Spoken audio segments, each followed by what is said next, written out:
दरम्यान कराडच्या अटकेनंतर सरपंच संतोष देशमुख यांच्या मस्साजोग ग्रामस्थांचीही तीव्र प्रतिक्रिया आता समोर आली आहे। मस्साजोग ग्रामस्थ उद्या जलसमाधी आंदोलन करणार आहेत। या जलसमाधी आंदोलनाची माहिती देण्यासाठी गावात दवंडी देण्यात आली।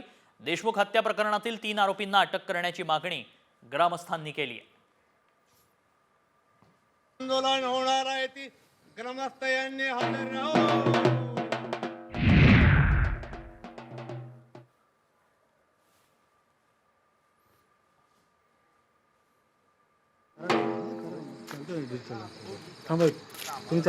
उद्या सकाळी ठीक 9 वाजता जलसमाधी आंदोलन होणार आहे ती ग्रामस्थ यांनी हजर राहावं।